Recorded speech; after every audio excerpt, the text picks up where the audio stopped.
What if the one secret that could unravel the monarchy wasn't buried in a royal archive, but whispered on the deck of a yacht, and sworn into silence by two of the most controversial names in modern royal history? What if that secret had a witness? And what if, just 5 minutes ago, that witness finally decided to speak? Because that's exactly what's happened. Sarah Ferguson, the Duchess of York, longtime royal insider, and former wife of Prince Andrew, has broken her silence. Not in a polite memoir, not in a controlled interview, but in a fiery, unscripted moment that has already sent shockwaves through royal circles. Before we continue, please hit the like button, subscribe to the channel, and turn on the notification bell for updates. She says there was a deal, a pact, a dangerous agreement between Meghan Markle and Prince Andrew, and it was forged in 2010, off the coast of the Mediterranean, on a yacht, at a party no one was supposed to remember. But everyone involved is now desperate to forget. What happened that night? Why would Meghan and Andrew, two people from such seemingly different worlds, ever need to agree on silence? And why is Sarah Ferguson choosing now to expose it? That's what we're about to uncover. But fair warning, once you hear what was said, what was seen, and what was buried, you'll never look at Meghan Markle, Prince Andrew, or Sarah Ferguson the same way again. Because this isn't just about a scandal. It's about power, reputation, fear, and how one night on a boat became a weapon no one ever wanted to fall into the wrong hands. Let's begin. The story starts, as most secrets do, in shadows. It was summer 2010, long before Meghan Markle was a duchess, and long before Prince Andrew was dragged into the most explosive legal scandal the royal family has faced in decades. Back then, Meghan was still best known for a handful of acting credits and her charm at elite social events. She wasn't yet on Suits. She wasn't yet royal adjacent. She was hungry, ambitious, strategic. And Andrew? Well, Andrew was still enjoying the perks of being the fun royal. Jet-setting, fundraising, hosting lavish yacht gatherings with celebrities, business moguls, and yes, beautiful, up-and-coming women. Now imagine this. A private yacht bobbing gently off the coast of Sardinia. The kind of party that doesn't show up in Hello Magazine. Discreet guests. No press. Phones sealed away. Staff under strict NDAs. Champagne flowing. Music pulsing softly under the stars. And somewhere between the laughter and the late-night whispers, Meghan Markle meets Prince Andrew. We'll get into what happened next, in detail. But here's the first twist. Sarah Ferguson was there, too. Yes. Fergie, the Duchess of York, Prince Andrew's ex-wife, the woman who had once been exiled from royal favor, then quietly let back in through the side door, the one who knew Andrew better than most, and saw what others missed. According to her, and corroborated by two insiders we'll reveal later, something happened on that yacht. A conversation, a warning, a deal, and for the next 13 years, no one breathed a word of it. Not the royals, not the staff, not the press. Not Meghan, not Andrew, and certainly not Sarah, until now. So what changed? Why would Sarah Ferguson, of all people, risk reopening this can of worms? What made her risk everything? Her fragile place in royal circles, her relationship with her daughters, even her own reputation, to break the silence?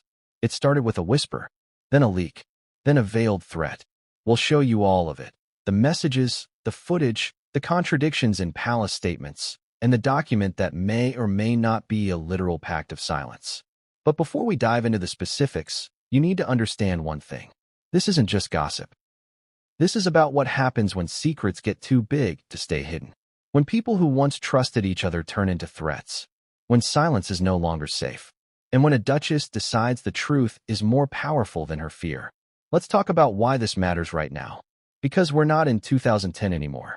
And neither are Meghan or Andrew. Today, Meghan Markle is no longer a rising actress. She's a global figure, a former royal, and a polarizing brand. Prince Andrew? He's not just scandal-tainted. He's been essentially erased from public duty. And Sarah Ferguson? She's been the forgotten duchess for years, until now. But something changed in 2025. Reports started circulating that Meghan and Andrew had crossed paths years earlier.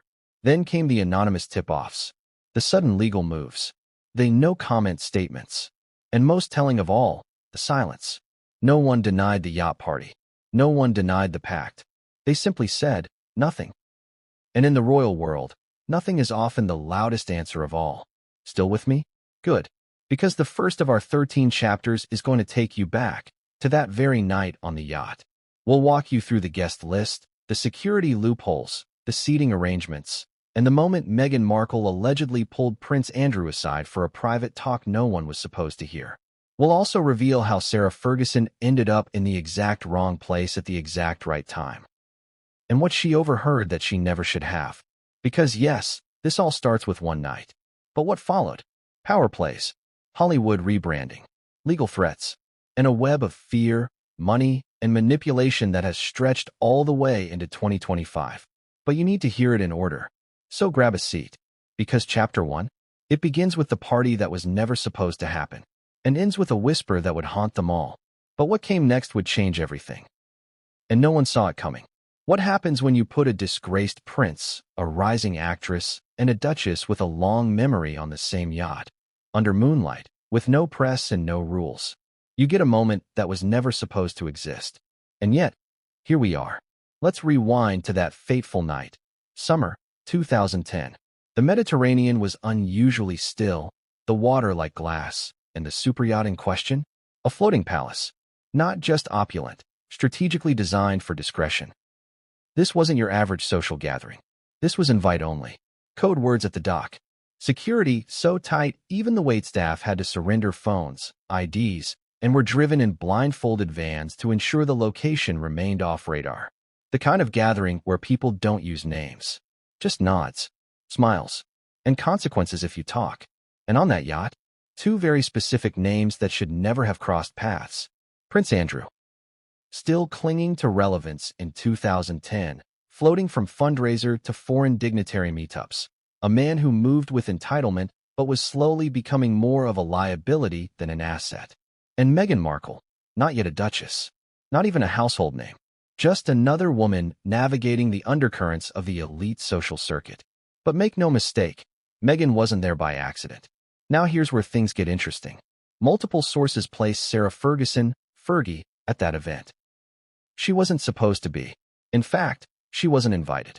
But she came anyway, brought in last minute by the yacht's billionaire host, a close friend of Andrew's, and reportedly, someone who always had a soft spot for Sarah, even after the royal divorce. So, there they were. Three figures. One silent storm waiting to erupt. Do you believe in coincidence? Because nothing about this night, or what happened on that upper deck, felt like coincidence. The guest list that night read like a who's who of wealthy discretion. A Saudi financier, a Hollywood producer with ties to a now-defunct studio, an Eastern European model who would later marry a tech mogul, and a handful of political figures from countries no one wanted to acknowledge publicly. And yet, it was Meghan who stood out. Not for scandal, not for fame, but because she didn't belong, not yet. She wasn't the kind of woman those parties typically welcomed. At least not unless they were accompanied, sponsored, handpicked. So who brought her? That's still a mystery. One insider, a former staffer who has since gone on record, claimed Meghan arrived not through the usual route, but by private tender boat nearly 45 minutes after the main guests. She wore a navy cocktail dress, no jewelry, hair tied up, minimal makeup, effortless elegance. But her entrance wasn't shy. She walked straight to the upper deck, made a brief circle, then locked eyes with Prince Andrew. And here's the moment Sarah Ferguson would later say everything shifted. At around 11:23 p.m., according to timestamps on private deck security logs, Andrew and Meghan left the main gathering area. Not suspicious in itself. People have private conversations all the time. But here's what makes this different. They didn't just talk. They disappeared. For nearly 47 minutes, neither Andrew nor Meghan was seen on camera, despite there being surveillance on almost every corridor of the yacht. Staff weren't allowed to speak to them. No one was sent to retrieve them. Sarah, however, noticed. And she followed. Not immediately, not overtly, but at around 11:45 p.m., she left the lounge deck and made her way to the rear of the vessel. According to her, she was just going to get air. Maybe grab a cigarette. Maybe look for Andrew. They were still friendly in those days. And that's when she saw them. Not kissing. Not arguing. Just standing close. Very close. Faces tight. Voices low. Intense. Sarah says she couldn't hear much. Just fragments. Phrases like, "No one can know. I can help you if you help me. This never happened." Understood. Sounds like a movie, doesn't it? But the Duchess insists it was real. And more importantly, she felt fear. Not hers. Theirs. Andrew wasn't his usual smug, flippant self. He looked desperate, defensive, like someone being cornered. And Meghan? She wasn't smiling. She wasn't laughing. She wasn't flirting. She was negotiating. That's when Sarah knew she had heard enough. Here's what we know from multiple sources who were on that yacht. Not guests, but staff, crew, and one photographer hired for private candidates. Meghan Markle and Prince Andrew were in private conversation for over 45 minutes. After their interaction, Andrew left the party early. Something he rarely did.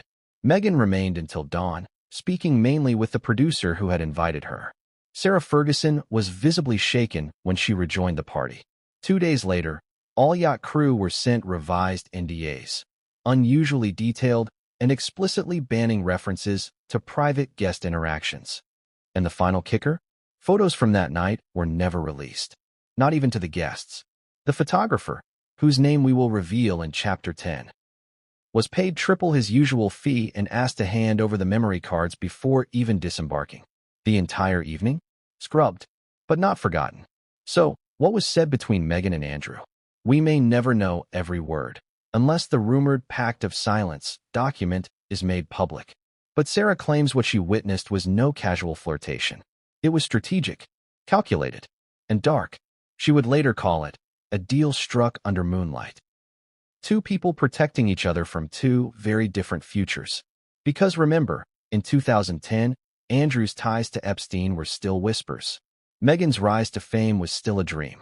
But both knew how fast narratives can shift. And if either of them had something to hide, a pact made on a yacht, far from the press, sealed in secrecy, might have felt like the only option. But that wasn't the end. Because Sarah wasn't just an observer. She was pulled in. Later that night, as she prepared to leave, Meghan approached her. Not as a friend, not even as a peer, but as someone issuing a warning. Sarah remembers it vividly. You didn't see anything, right? Not a question. A statement. A test. And Sarah? She smiled. She nodded. She left. But the memory stayed with her for years. Until now. Because what came next would change everything, and no one saw it coming. What makes a woman protect a secret for 13 years? And then suddenly decide she can't carry it one day longer? Was it guilt? Fear? Or the realization that staying silent had become more dangerous than speaking out? Because whatever you believe about that yacht night, whether you see it as rumor, coincidence, or something far more complicated, this is the moment the story turns. This is where silence fractures. And it begins, not with a microphone or a headline, but with a message that Sarah Ferguson never expected to receive. Sarah Ferguson has lived her entire adult life under scrutiny. Mocked. Forgiven. Mocked again. Welcomed back. Pushed out. Allowed in, but never fully trusted. For decades, she learned the unspoken rule of royal survival. Don't rock the boat. Don't confirm. Don't deny. And above all, don't remember too much out loud. So when people ask, why didn't Sarah speak earlier? The better question might be, how did she stay quiet for so long? Because according to Sarah's own later account, carefully worded, emotionally restrained, and still riddled with hesitation, she carried that night like a stone in her chest. Not because she knew everything, but because she knew enough. And sometimes, knowing enough is worse than knowing it all. Fast forward to early 2025. Sarah is no longer the reckless Duchess tabloids loved to ridicule in the 1990s. She's older, quieter, more reflective, battling health issues, spending more time writing, speaking privately, and rebuilding relationships she once thought were permanently fractured. Life, for once, feels calmer. And then her phone lights up. The message doesn't come from Prince Andrew. It doesn't come from the palace. It doesn't even come directly from Meghan Markle. It comes from a third party, a polished, professionally worded communication from a legal representative. Short, cold, precise. It references a past private gathering. It emphasizes mutual discretion. It reminds her that previous understandings remain in effect. And it strongly suggests that any public recollection, even informal, could have serious consequences. Serious consequences. Let that sink in. Sarah hadn't spoken publicly. She hadn't hinted. She hadn't threatened. So why the warning? That was the moment, she says, the fear returned. Because someone, somewhere, believed she might talk. And that told her something crucial. You see, silence only works when everyone believes it's permanent. The second someone starts reminding you to stay quiet, the balance shifts. Sarah later confided to a friend, whose account we'll revisit later in this series, that the message felt less like a precaution and more like a panic response. As if someone had noticed movement beneath the surface. As if the pact, whatever form it took, was no longer as secure as it once was. And that's when Sarah began asking herself a question she had avoided for years. Who exactly was she protecting? Andrew? Meghan? The monarchy? Or a version of peace that no longer existed? Let's pause for a moment and talk about contradictions. Because if there was nothing to hide, why the legal language? Why the reminders? Why now? And if there truly was no agreement, no understanding, no shared silence, then what exactly was Sarah being warned about breaking? These are the kinds of questions that don't let you sleep. Sarah says she started replaying that night in her mind. The body language, the urgency, the way Andrew avoided eye contact afterward, the way Meghan's tone shifted when she spoke to her near the rail. Things that didn't feel important back then suddenly felt heavy. Because time has a way of clarifying what fear once blurred. Around the same time, Sarah began noticing something else. Media inquiries. Subtle at first. A journalist asking about early connections. A producer inquiring about pre-royal overlaps. Questions that danced around names without saying them outright. And then one question landed differently. Do you recall any private social events involving Prince Andrew and Meghan Markle prior to 2011? That wasn't curiosity. That was confirmation. Someone else was circling the same memory. And for the first time, Sarah realized she might not be the only one who remembered that night. Here's where the emotional weight hits. Sarah had spent years being portrayed as careless, impulsive, even foolish. But silence. Silence was the one thing she'd done right. She believed she was protecting her daughters. She believed she was protecting Andrew from himself. She believed she was preventing unnecessary damage. And yet, here she was, being reminded, warned, nudged back into line, over something that allegedly never happened. That's when anger crept in. Not explosive anger. Quiet anger. The kind that simmers. Because how long are you expected to carry other people's secrets before you're allowed to tell your own truth? According to Sarah, the breaking point came during a private dinner. No cameras. No journalists. Just a small group of friends, writers, former aides, and one retired royal correspondent. The conversation turned to reputation, to women blamed for men's mistakes, to silence agreements that protect power at the expense of truth. And someone said, half-jokingly, the problem with silence is that it always benefits the wrong person. Sarah didn't laugh. She went quiet. Then she spoke. Just one sentence. I stayed silent once because I thought it was the right thing. I'm no longer sure who it helped. The table froze. No names were mentioned. No accusations were made. But everyone understood what she was implying. And Sarah understood something else in that moment, too. She was done being afraid. But here's the twist. Sarah didn't immediately decide to expose anything. This wasn't revenge. It wasn't bitterness. And it wasn't about headlines. It was about control. For years, other people controlled the narrative. Other people decided what could be said, remembered, or erased. By speaking, even carefully, Sarah could finally reclaim her own story. Not to accuse, not to prove, but to say, I was there. I remember. And I won't pretend otherwise anymore. That distinction matters. Because there's a difference between making an allegation and refusing to be erased. Still, fear doesn't vanish overnight. Sarah hesitated for weeks. She reviewed old emails, old calendars, old photographs that weren't taken on the yacht, but around that same period. She spoke with her daughters. She consulted a legal advisor, not to attack, but to protect herself.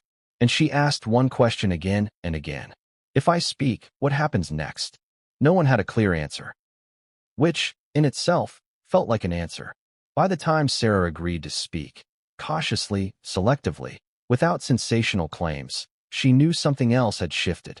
The silence pact, if it existed, had already been weakened. Because the truth about secrets is this. They don't break all at once. They crack. And once the first crack appears, the pressure builds. Sarah wasn't the storm. She was the tremor before it. And as she prepared to speak, not with accusations, but with recollection, she had no idea how violently the world would respond. Because what she was about to reveal wasn't just a memory. It was a warning. And the moment her words reached the wrong ears, everything began to move. But what came next would change everything, and no one saw it coming. Have you ever noticed how the people who stay quiet the longest are the ones who feel the loudest when they finally speak?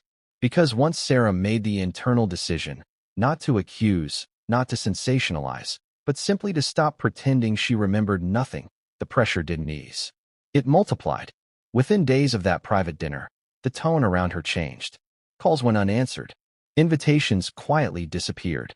Old acquaintances suddenly didn't recall shared moments. And then came the second message. This one wasn't legalistic. It was personal. It arrived late at night. No letterhead. No signature. Just a carefully worded note sent through an intermediary who knew Sarah well enough to feel familiar, but distant enough to deny responsibility. It referenced loyalty, history, mutual respect, and buried in the middle of the message was a single line that made Sarah's hands go cold. You wouldn't want people misunderstanding that summer. Misunderstanding. That word told her everything. Because you don't worry about misunderstandings unless there's something people could interpret differently than you want them to. And suddenly, the memory Sarah had carried quietly for 13 years felt very real again. Sarah didn't respond. Instead, she did something far more dangerous. She started writing. Not for publication. Not for a book deal. Just for herself. She wrote down everything she remembered about that yacht night. The timing, the expressions, the fragments of conversation she'd overheard, the way Andrew's mood shifted afterward, the unusual calm Meghan displayed when speaking to her by the rail. She wrote down what she didn't know, too. The gaps. The assumptions she refused to make. And in doing so, she realized something unsettling. Her silence had never been neutral. It had protected a version of events that benefited others, not her. Let's talk about fear for a moment. Because Sarah Ferguson knows fear intimately.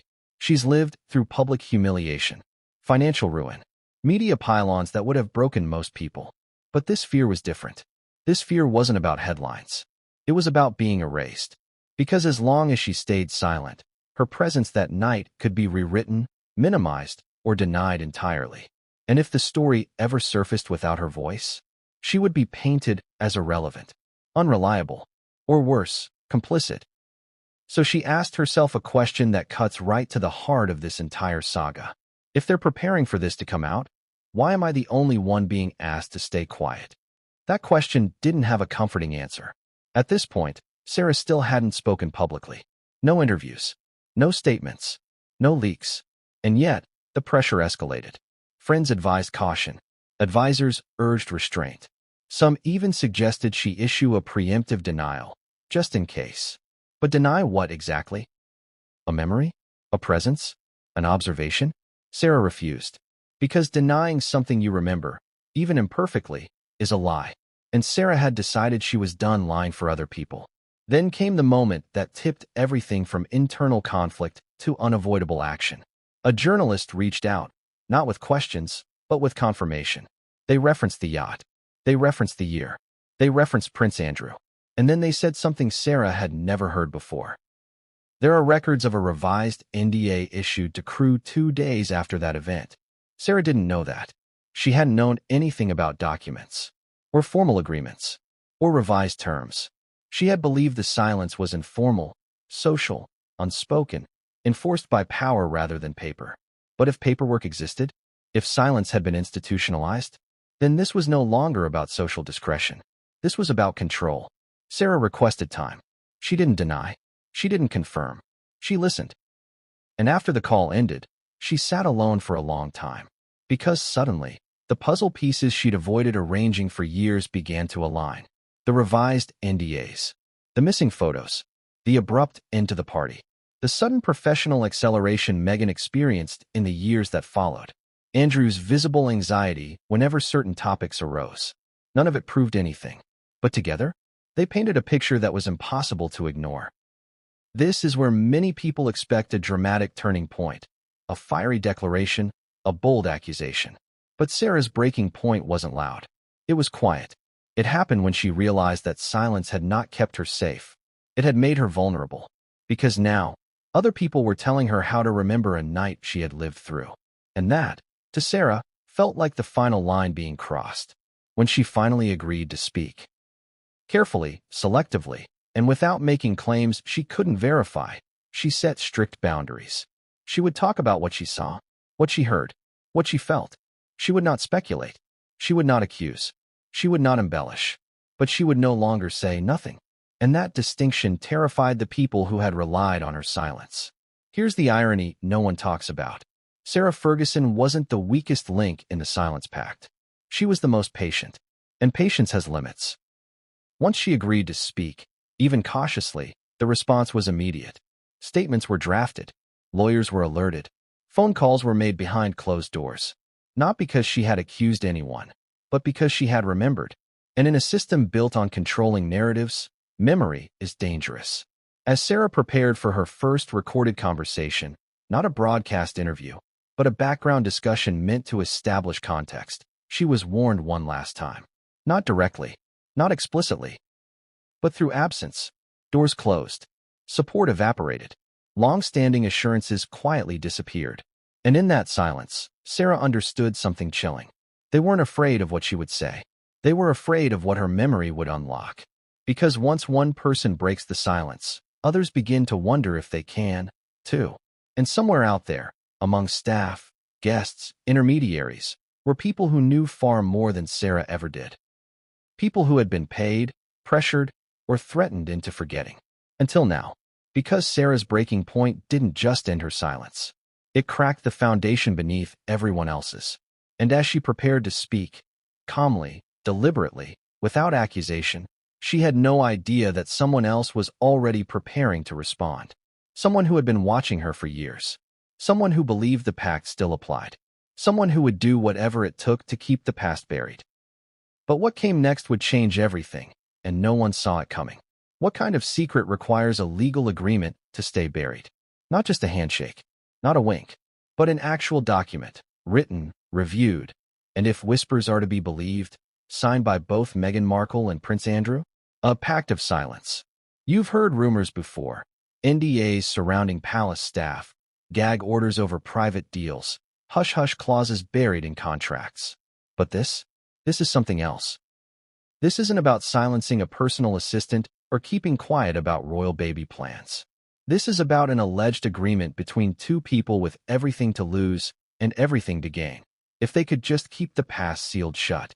And yet, like all things that are buried, it eventually began to surface.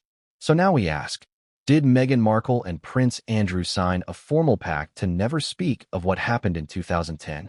And if they did, who wrote it? Who witnessed it? And what exactly was being protected? The truth, as always, is messier than fiction. Let's dive in. It starts, once again, with Sarah Ferguson. After her quiet decision to speak, her refusal to keep pretending she didn't remember that night, old ghosts began stirring. Because it wasn't just her memory being challenged. It was her credibility. Suddenly, sources close to the Sussexes and legal insiders were whispering the same line. There was never any formal agreement. Sarah is exaggerating. Nothing of legal significance was signed. But here's where things twist, and twist hard. Because just as those denials began making rounds through tabloid gossip and private circles, a former royal aide came forward. An aide who, for years, had worked under the radar, coordinating logistics for charity events, managing itineraries, and occasionally liaising with private legal teams involved with the royals. And this aide? She dropped a bombshell. I saw the draft, she said. It wasn't called a pact of silence. That's not how these things are labeled. But the language was clear. It was about non-disclosure, about confidentiality, about mutual reputational protection. In plain English, an NDA. And not just any NDA. A mutual NDA, meaning both parties had something to hide and something to offer. Let's pause here. Why would Meghan Markle, in 2010, agree to something like that? She wasn't royal yet. She wasn't even famous. She was, at best, a rising socialite with Hollywood ambitions and connections in all the right, and sometimes wrong, places. And Andrew? He was still clinging to his reputation, trying to shake off growing whispers about his behavior and ties to Epstein. So what did they have to gain from a mutual silence agreement? Everything. Andrew wanted discretion. Meghan wanted access, or maybe distance. And both knew that even a single leaked photo, word, or innuendo from that night could turn their lives upside down. It was a powder keg, so they put it in a safe, locked it, and signed the keys away. But let's dig deeper into the document itself.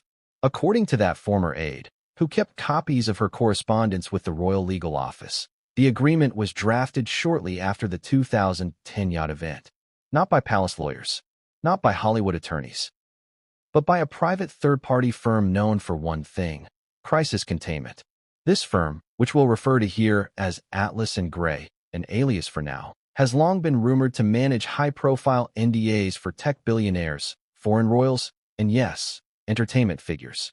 Atlas and Gray specializes in neutralizing mutual risk events.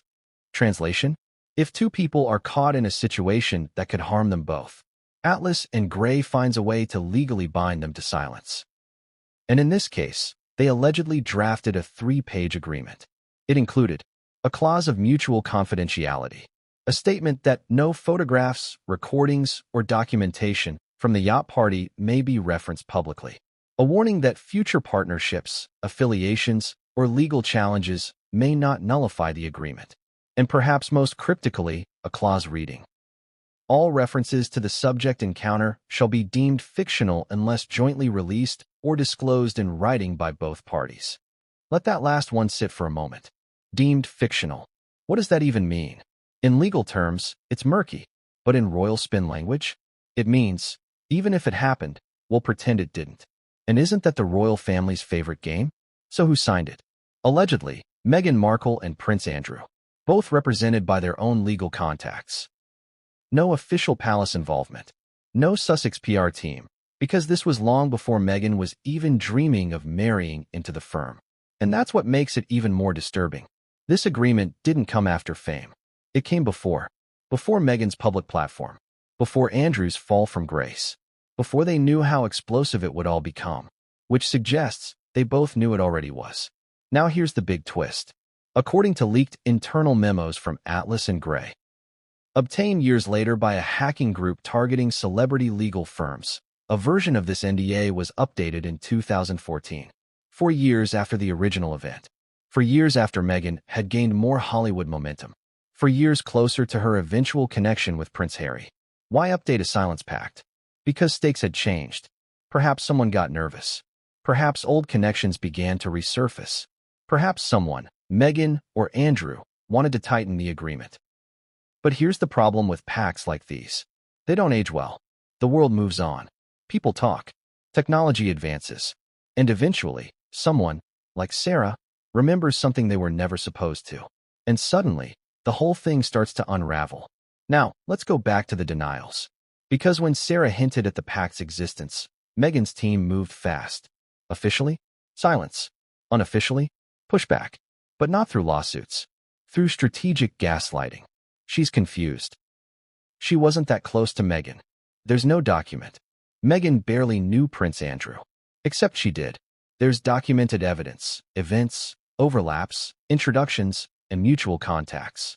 We'll detail those in upcoming chapters. But the point is clear. This wasn't a denial based in facts. It was a strategy to confuse the public long enough for the trail to go cold. And that strategy might have worked. If not for the second copy. That's right. A second copy. Stored. According to the same former aide, in a private vault owned by one of the legal firm's European affiliates. And here's where it gets terrifying. Someone else tried to access it in 2023. A digital request. Unsuccessful, but recorded. And the request came from, wait for it, an IP address linked to a private Sussex property in California. Why would anyone try to access a decade-old silence agreement in 2023? Unless they feared it might be leaked. Unless they feared someone, like Sarah, was already talking. Unless they knew the silence pact wouldn't hold much longer. So now the question isn't, was there a pact? It's, how many people know about it? And how much longer can it stay hidden? Because once the cracks begin to form, once former aides, vault logs, and witnesses like Sarah start speaking, the illusion collapses. And suddenly, the past becomes the present. Not just for Meghan, not just for Andrew, but for everyone who worked so hard to keep it buried. Because legal documents can be sealed, but secrets? They float, just like memories. And as one insider would later whisper, once the pact is broken, it's every royal for themselves. But what came next would change everything, and no one saw it coming. Once the pact is broken, it's every royal for themselves. That phrase wasn't just whispered by a bitter former aide. It became a prophecy, and no one was more vulnerable than the woman whose past had been tightly choreographed into oblivion. Meghan Markle. Because while most people know her as the elegant duchess who shook up the British monarchy, there's a side to her story rarely examined under full light. Not because it's scandalous, though that's part of it. Not because it's fabricated, though plenty wish it were. But because it reveals how power doesn't just come from bloodlines or titles. It comes from knowing how the game is played, and who's invited to the table. And that table? It was often set at Soho House, served on yachts, and accessed through a network so elite, so discreet, that most people will never even realize it exists. But Meghan knew. She studied it. She moved through it. And, according to insiders, she mastered it. Because if there was one thing Meghan learned early in Hollywood, it's this. Proximity is power. And no one gets closer to power than the women handpicked to attend the parties no one talks about. The ones that begin after midnight, with NDAs signed at the door and futures exchanged for silence. They call them a lot of things. Hostesses, companions, ambassadors. But behind closed doors, they're often referred to by a far more loaded term. Yacht girls. Let's get something clear. This isn't about judgment. This isn't about shaming.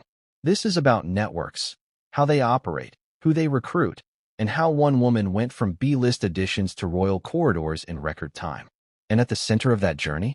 Soho House. On the surface, it's an upscale, members-only club. A place for creatives, artists, influencers, and entrepreneurs to sip overpriced cocktails under dim lights. But peel back the polished veneer, and Soho House is something else entirely. It's a grooming ground, a matchmaking hub, a quiet funnel where powerful men meet beautiful women under the pretense of culture, connection, and networking. It's where Meghan first forged relationships with influential gatekeepers, stylists, publicists, producers, and financiers, many of whom had ties to yacht owners, overseas royalty, and off-the-grid parties. And once you're in that room, everything changes. A former Soho House employee, who requested anonymity, described Meghan as strategic from day one. She wasn't loud. She wasn't desperate. She was polished. She came in knowing who to talk to. She made eye contact with the right men and ignored the ones who couldn't offer her anything. That was rare. But Meghan's rise through Soho House wasn't just charm. It was calculated.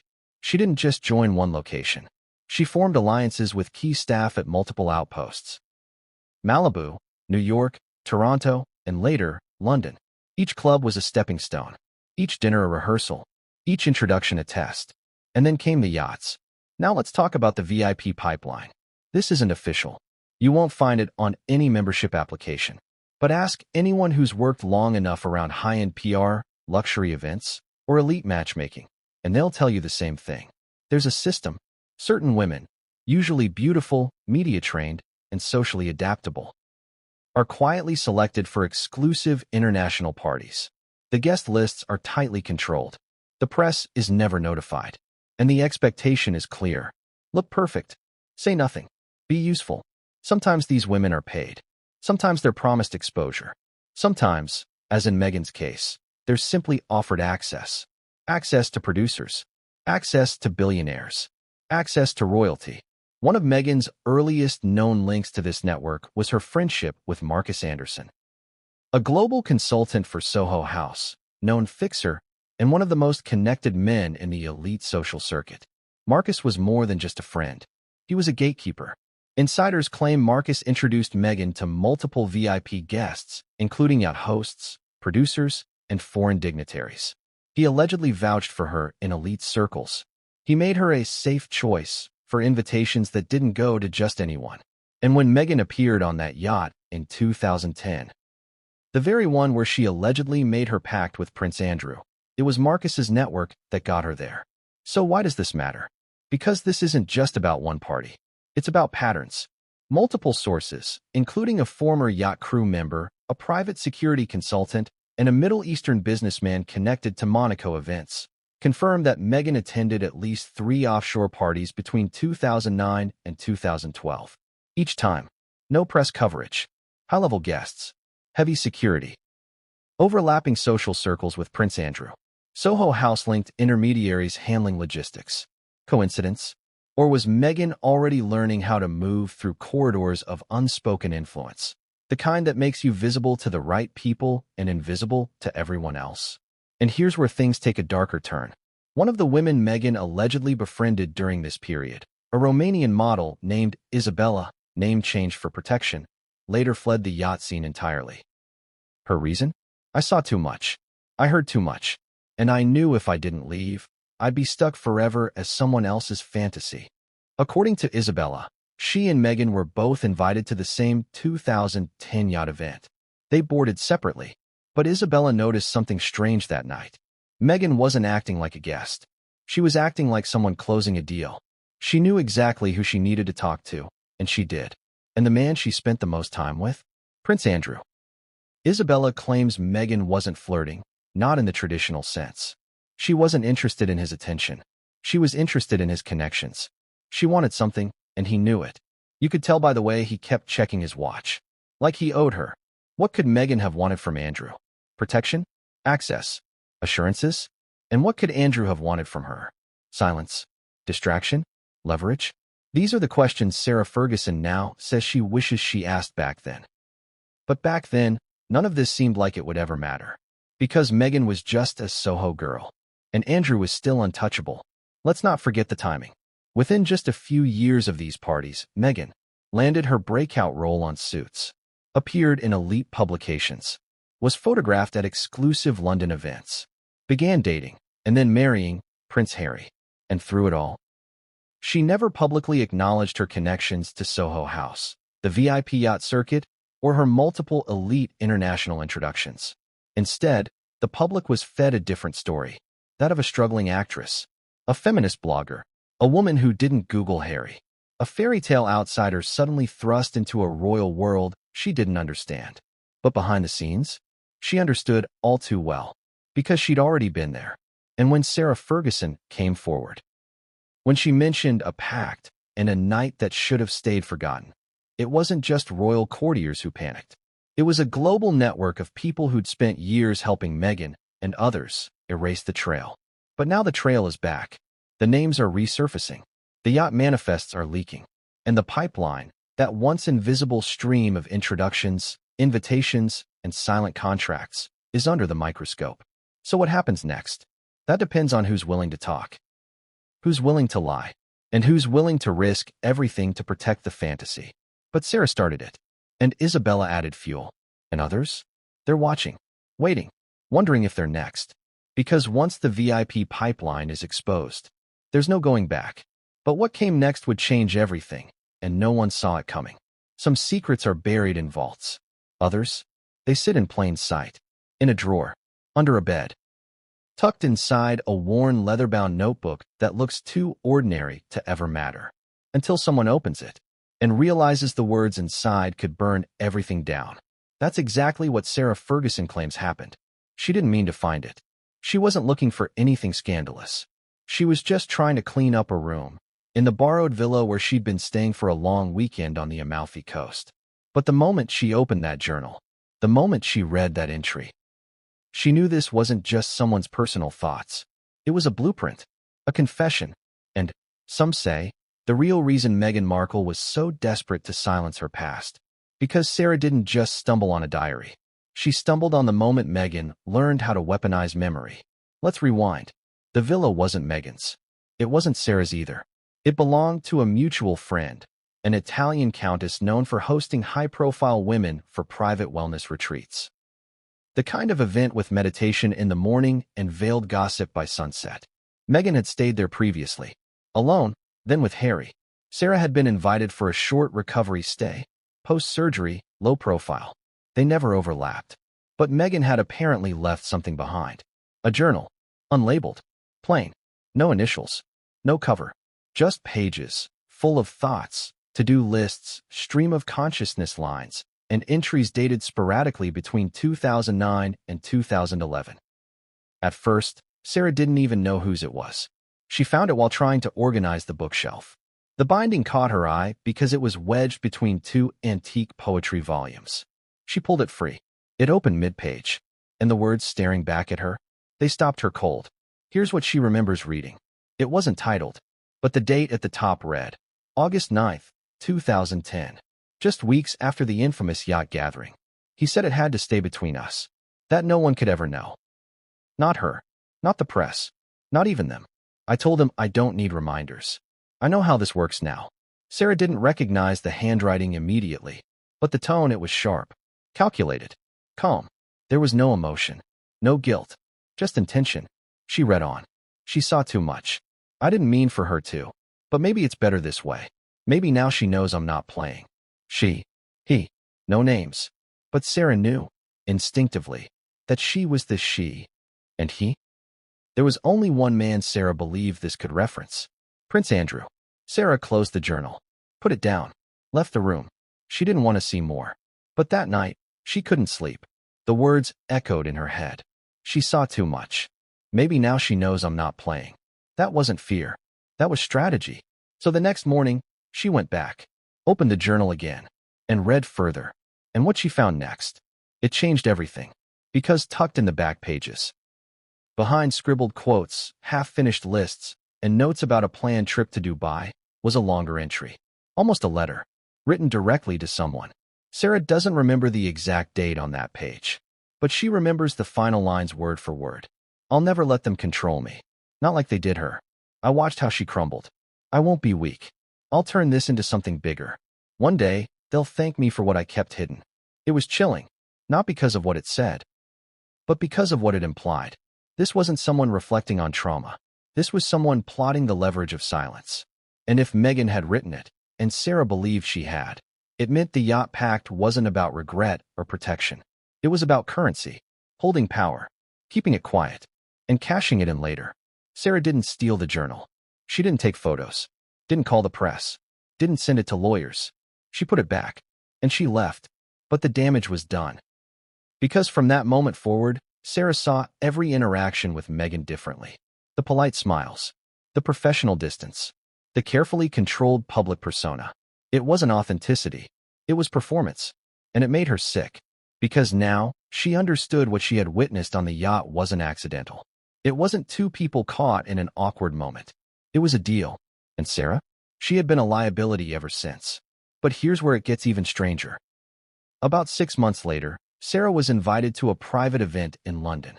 A fundraising dinner. Small guest list. Plenty of press. Meghan was there. They barely spoke. A nod, a tight smile. But when Sarah returned to her hotel suite that night, there was an envelope under her door. No return address. No card. Just a folded sheet of paper with a single sentence typed in bold. Memory is a choice. Please choose well. Was it Meghan? Someone from her team? A coincidence? Sarah never found out. But she didn't need to.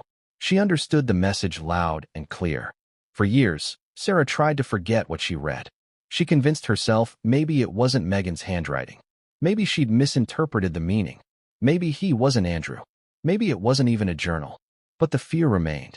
And in 2025, when the warnings started, when the legal notes arrived, when whispers of the yacht pact returned, she knew exactly what they were trying to protect. Not just a night, but a strategy. Because if Meghan had recorded her thoughts back then, if she documented her manipulation of that moment, then the silence pact wasn't a defensive shield. It was an offensive weapon. And here's the final twist. Sarah never told anyone about the journal. Until now. When she began speaking about the yacht night publicly, she didn't mention it at first. She wanted to keep that peace for herself, maybe out of guilt, maybe out of fear, maybe because it felt too personal. But when she was asked, directly, during a closed-door media briefing, whether she had ever seen written evidence of Meghan's state of mind during that period, she paused, and she said one word. Yes. The room froze. No one pressed. But everyone understood. There was more. There always had been. So now we ask, what other pages exist? Was the journal copied? Did Meghan know she left it behind? Did someone else read it before Sarah? Did someone make a copy? Because if that journal, or parts of it, are real, and if Sarah wasn't the only one who saw it, then the narrative Meghan's team has carefully curated for over a decade could implode. Because it's not just about what happened. It's about how deliberately it was used. A conversation weaponized, a memory scripted, a silence enforced, not by fear, but by design. And that design, it's starting to unravel. But what came next would change everything, and no one saw it coming. You can always tell when a royal is rattled. They don't shout. They don't run. They don't slam doors or send rage-fueled tweets like politicians. They do something far more revealing. They go quiet, and their handlers start to panic. And in Prince Andrew's case, the moment Sarah Ferguson whispered the words yacht and packed in the same sentence, the palace went into DEFCON 1. Private phones buzzed before sunrise. Lawyers were woken mid-flight. And Andrew, the once proud Duke of York, started making calls he hadn't made in years. Because if the silence pact with Meghan Markle was about to be exposed, he had everything to lose. It started with a headline. Small, buried, but deadly. A tabloid in Italy ran a brief snippet. Ferguson threatens to break royal pact of 2010 yacht incident. No names, no sources, but everyone in Andrew's world knew exactly what it meant. And more importantly, they knew it wasn't just about him. It was about who else had been involved. Who else had stayed quiet? And what could happen if the chain of silence broke, link by link? Within hours, Andrew was on the phone with an old friend, a crisis PR expert who once worked with controversial foreign dignitaries. Not exactly palace protocol. Is it containable? Andrew reportedly asked. The answer? Not anymore. But it might still be redirectable. That single word, redirectable, became the unofficial strategy of the week. Don't deny, don't confirm, don't engage. Just distract. But behind palace doors, Andrew was unraveling. A palace aide, known only by her code name Ruth to protect her identity, described Andrew's behavior as the most frenzied since the Epstein files dropped. He was pacing, sweating, calling people he hadn't spoken to since 2010. One minute he was calm, the next he was blaming Sarah, shouting, "Why now? Why her? What is she trying to do to me?" But what worried Ruth wasn't Andrew's rage. It was his fear. He wasn't asking how to deny. He wasn't asking what people knew. He was asking, do they have the papers? The papers. The alleged mutual NDA. The one drafted by Atlas and Gray. The one that, according to previous chapters, was updated in 2014. Andrew's fear wasn't about rumors. It was about receipts. Within the next 48 hours, a coordinated palace operation kicked into motion. Emails were sent to key media allies. Distraction stories were fed to tabloids. Focusing on Harry and Meghan's latest Netflix deal, Catherine's wardrobe choices, even a senior royal's secret gardening hobby. But behind closed doors, a frantic hunt was underway. Not for journalists, not for paparazzi, but for internal leaks. Staff were called in, old files relocked, digital logs reviewed. One insider claimed Andrew's private IT technician was instructed to trace any mention of Yacht 2010, Meghan NDA, and Sarah Ferguson across old communication logs. Think about that. He wasn't just scared the story would break. He was scared it would be proven. Meanwhile, Meghan Markle? Radio silence. She didn't tweet. She didn't call. She didn't issue a denial. Instead, her lawyers reached out to a handful of former staff and intermediaries, subtly reminding them of ongoing confidentiality obligations. One of those staffers, who had since moved to Australia, was reportedly offered a 5-figure payment to renew their discretion. But it was too late. The internet had already picked up the scent. YouTubers, bloggers, TikTok sleuths. Everyone wanted to know, what happened on the yacht in 2010? Why was Meghan there? What did Sarah see? And what exactly were they trying so hard to bury? Palace communications, already stretched from years of Sussex drama and Andrew scandals, buckled. There was no official line, because there was no unified palace anymore. The firm cracked. And then came the real explosion. A former legal secretary from Atlas and Gray, now retired and living in Spain, leaked a heavily redacted version of a document dated August 2010. It was blurry, missing signatures, but the content? Devastating. It referenced an understanding between two parties concerning a personal exchange on a privately chartered vessel. mutual protection of character and image, potential for future reputational impact if exposed, and most cryptically, the incident shall be collectively referred to as non-factual and shall be denied by all parties, regardless of future affiliations. That last line, it set royal Twitter ablaze, because suddenly, it wasn't just rumor. There was paper.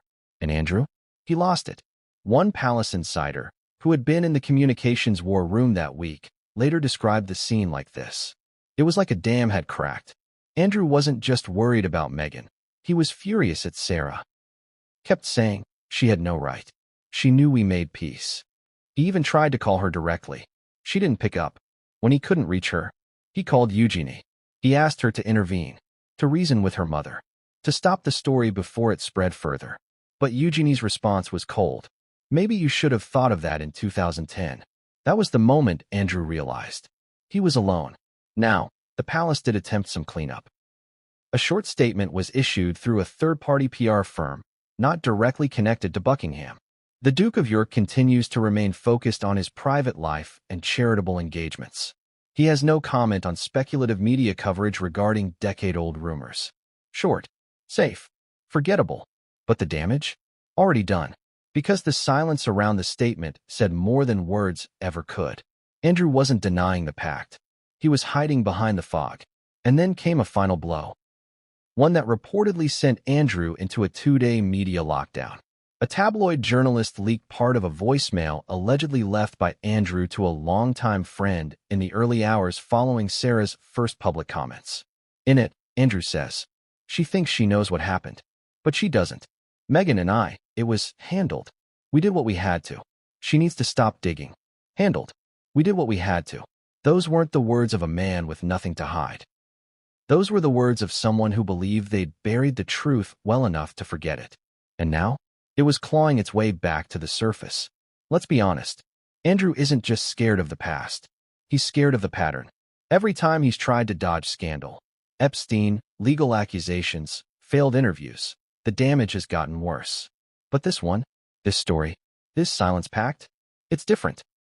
Because this time, the co-conspirator isn't just a rogue billionaire or a socialite with secrets. It's Meghan Markle, a woman with a global platform, a brand, a base, and possibly the most to lose.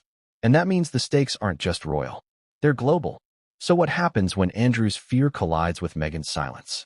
What happens when the pact they made in the shadows is dragged into the light? What happens when the journal resurfaces? When the yacht staff starts speaking? When Sarah Ferguson refuses to back down? Andrew's panic calls won't be enough. Nor will the palace's ghost-written statements. Because the story's not just leaking anymore. It's flooding. And the moment is coming. Fast. When even Buckingham won't be able to plug the holes. Because what came next would change everything, and no one saw it coming. When the past threatens to break the image you've spent years perfecting, you do what any strategic celebrity does. You pivot. You rebrand. And if the skeletons are loud enough, you run. But what if the escape wasn't spontaneous? What if it was planned, meticulously, quietly, long before the headlines started circling? What if Meghan Markle didn't just walk away from the past? What if she ran towards something bigger, not to hide from a scandal, but to outgrow it? Because once you understand how Hollywood works, and more importantly, how Meghan mastered its shadow lanes, you realize this was never just about escaping a royal mess. It was about controlling the narrative and building an empire big enough to crush any whisper that tried to crawl back from the yacht deck of 2010. Let's go back to the months following that infamous yacht gathering. Meghan had just returned from Europe. Her acting career was still in the slow burn phase. A few small roles, guest appearances, a hustling lifestyle that most aspiring actresses know all too well. But something had changed. According to her former stylist, who worked with Meghan from 2010 to 2013, there was a sudden shift in strategy. She used to be happy taking whatever came her way. But after Europe, she got specific. Very specific. She wanted to meet certain people, go to certain places, get into very specific rooms. Meghan wasn't just networking. She was curating. Within 6 months, she had aligned herself with top-tier publicists known for reputation reshaping, begun forming quiet relationships with U.S. political strategists turned Hollywood consultants, cleaned her social media of any early, traceable connections to lesser-known influencers or questionable figures. And, most notably, deepened her relationship with Marcus Anderson, the Soho